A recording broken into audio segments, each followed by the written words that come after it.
नमस्कार मंडळी, कसे आहात? मजेत का? मजेतच असायला पाहिजे। मी तुमच्यासाठी घेऊन आली आहे एक नवीन रेसिपी, ढाबा स्टाईल आलू भेंडी।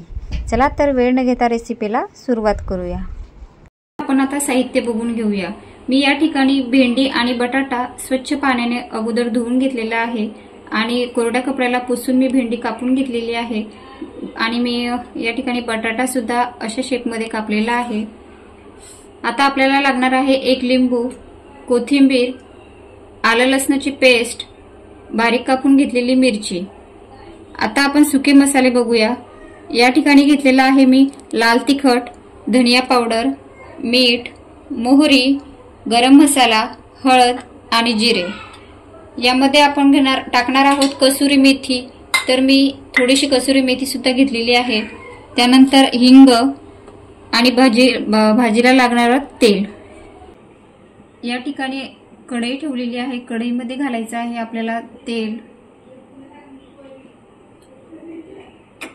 तेल गरम झाल्यानंतर यामध्ये घालायची आहे मोहरी, अर्धा चमचा जिरे आणि मोहरी तडतडल्यानंतर आपल्याला यामध्ये घालायचं आहे हिंग। आता घालायची आहे हिरवी मिरची, आलं लसणाची पेस्ट,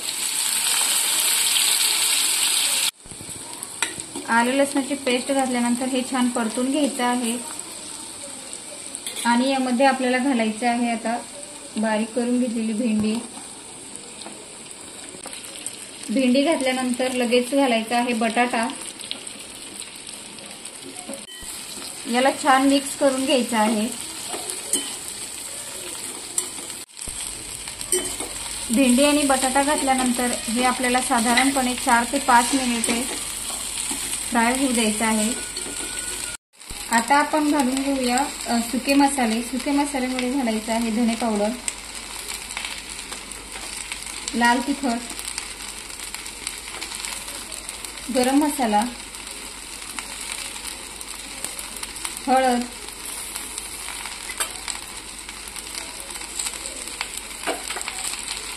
आणि चवीनुसार मीठ। आता आपल्याला यामध्ये घालायची आहे कसुरी मेथी। कसुरी मेथी घालण्याच्या अगोदर अशी क्रश करून घ्यायची आहे, जेणेकरून तिचा वास आपल्या भाजीला लागेल। सुके मसाले घातल्यानंतर याला छान मिक्स करून घेऊया।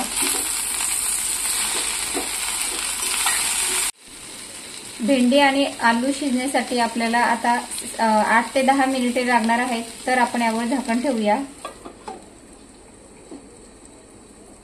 या ठिकाणी आपले 8 ते 10 मिनिट झालेले आहे। आपण आता झाकण उघडून बघूया।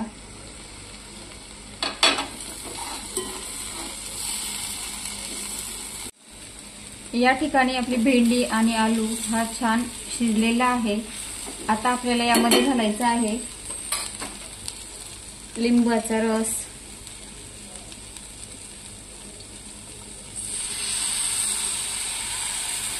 लिंबाचा रस घातल्यानंतर परत एकदा मिक्स करून घेऊया।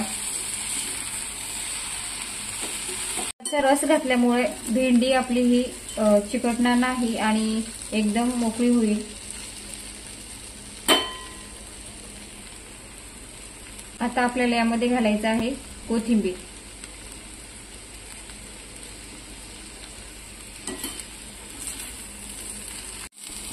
चला तर मंडळी, या ठिकाणी आपली आलू भेंडी रेसिपी ही तयार झालेली आहे आणि आता आपण याला सर्व करून घेऊया।